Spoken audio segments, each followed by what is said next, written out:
million Oregon women. It doesn't make sense statistically, unless they have some special qualifications. And when I read the backgrounds of the 5 women, it all sounds as though it tilts hard toward the Democrat side of the aisle, which is a strange thing for the Transformations Project to have been doing. Well, whether that's the same thing for them to be doing or not, it just doesn't make any sense for them to do it. Not only that, I know a lot of men who are guided more by issues that are women's issues, quote unquote, than I am. I'm a business owner. I'm a conservative. I'm a fiscal conservative. I'm a Tea Party member, proud Tea Party member.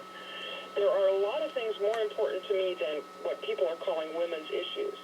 And to even presume I would only vote for women's issues first is insulting. I agree. I'm with you there. And I guess I would especially wonder, how do you say you support women's rights when you support abortion? If abortion...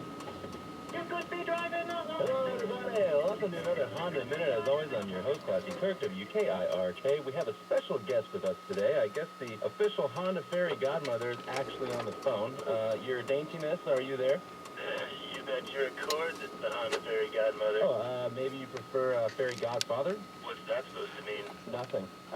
First, I'd like to compliment you on your promptness. We only called you 3 months ago. Oh, I'm sorry. I forgot you know more about how to be a mythical magic creature than I do. Now, do you actually have a question or what? Well, our friends over at University Honda in Corvallis have been selling so many Hondas that they have hardly had any inventory. I was wondering if you could help out with that situation. Well, I suppose that's why I'm here, even though I don't much care for your tone. But okay, are you ready? Yeah, we're ready.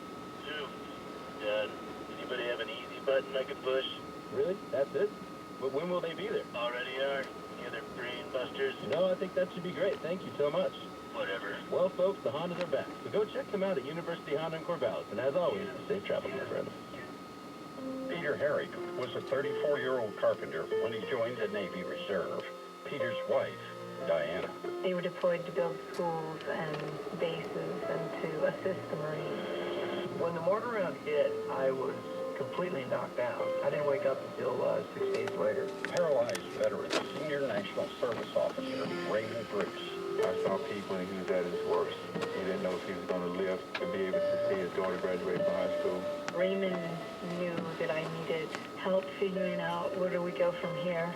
We not only represent the veteran, but we represent the whole family. 11 months, we stayed in the hospital down in Tampa. We advocate, we educate, and we process claims through the VA, and we follow that claim from the beginning to the end. Without Paralyzed Veterans of America, I really honestly believe I'd still be in the hospital. You can help our paralyzed veterans. To learn more, visit pva.org, a public service of Paralyzed Veterans of America. What if you got rewarded for every good decision? What if your heart had a special way of letting you know it appreciates your healthy choices? I've got to get my family to eat. Proudly supports the American Heart Association's Face the Fast campaign. I remember my father as a particularly strong man. His health seemed perfect, at least to the eyes of a 7-year-old. But then he was diagnosed with pancreatic cancer. 3 months later, my dad, Michael, died. I'm Jennifer Landon. Today we know a lot about preventing cancer. If you smoke, quit. Eat more vegetables and fruit. Have more vegetarian and vegan meals. These steps are powerful for you and your whole family. For more information, call 1-866-906-WELL or visit cancerproject.org. Yep, and on our point, Michael.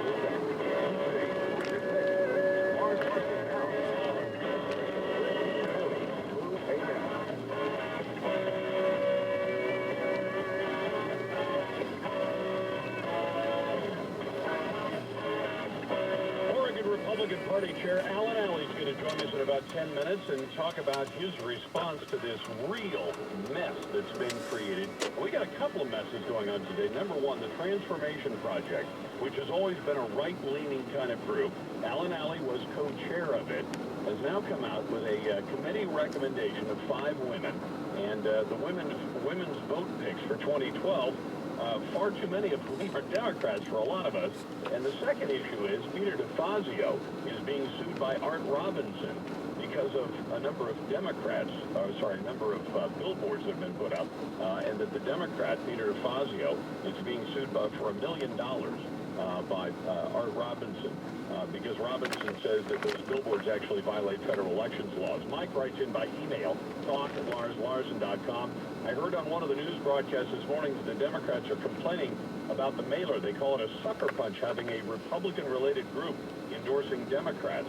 And let's see, this one, Jeff says, Lars, my family's been Republican since the Civil War, but these guys in Oregon make me vomit in my mouth. By the way, I just realized that George McGovern is the very first Democrat I voted against. I was just 19 years old. Thanks, hippies, for getting the voting age lowered. And let's see, a couple of other ones on that subject. Lars, the next thing you'll see is a Homo sapien voter's guide. And Kimmy Ray writes in, I'd be curious to see, Lars, how many women she insulted or made mad when she told you what the issues are important to them. I'll guarantee you that plenty of them do not represent women. Let's see. Lars, think about this from Dave. The same people that are for abortion are also for no-kill animal shelters, and that's a decent point as well. Let's get back to your calls at 866-HEY-LARS. That's 866-439-5277 or 503-417-9595. David Cross, welcome to the program. Usually you call in once a week to give us the update on the latest illegal alien happenings. What's on your mind today? Yeah, well, Lars and I wear different hats. I'm a Marion County Republican Central Committeeman, and I was a little concerned about this whole thing about Alan Alley and Rob Kramer being involved with this Oregon Transformation Project, because Alan Alley is the chairman of the Oregon Republican Party, and Rob Kramer is the treasurer. Right. And I don't want to throw Republicans under the bus, but I'm just totally confused why this group, who are smart men, I like them both, would be involved with this transformation project that would basically endorse probably the majority of the people on the list Democrats. And the fact of it is, you know what it costs to send a postcard anymore? Very expensive. Exactly. We got one 34 cents, actually, for a black and white postcard that's just the standard postcard size. To send these bigger mailers, much more complicated. So we're talking about, when I use the 35-cent range, if they send it out to 1 million voters, say women, that's almost $350,000. I wondered where the Oregon Transformation Project got $350,000 to do a mailing. That would be a great question for Alan or Rob, and I hope you get Rob on to explain this, because, you know, a lot of us out here are working to elect conservatives, Republicans to office, and undermine, you know, decent Republican candidates when they're in Republican leadership calls into question their ability to lead the Republican Party in the state. Well, that's what we're going to be talking to Alan about in literally just a few minutes. I wanted to have him on earlier, but he had some other obligations. But I wanted to talk to Rob as well. Like you say, Rob and I have been friends for a long time. It doesn't mean we always see eye to eye on politics, but this just seems completely flawed. My understanding was, and that's why I had Bridget Barton explain again what the Oregon Transformation Project is, an aim to make Oregon a good business climate.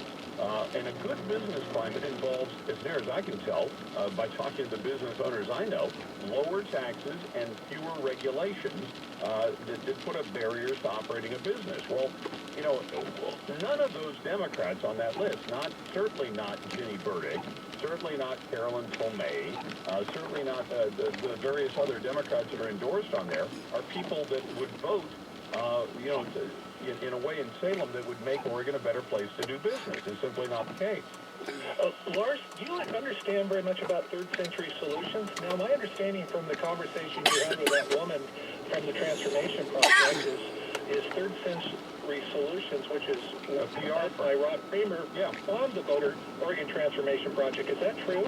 Yeah, she said that's basically that Oregon Transformation is a project of third century solutions. And I'm going to ask Alan about that because he was the co-chair of it. If it was, in fact, not a political group, but just an offshoot of a PR firm that's aimed at simply, you know, getting the political party to raise money for them and then put out a message that doesn't necessarily represent the Republican Party, then what's the point of it? Yeah, would you do me a favor, Lars? Would you ask Alan where they got the money to do the mailing? That's what I would love to know. I'd be glad to do it. The other thing is this business of, you know, just picking 5 average folks and saying, here, these 5 folks. I mean, I'm a big proponent of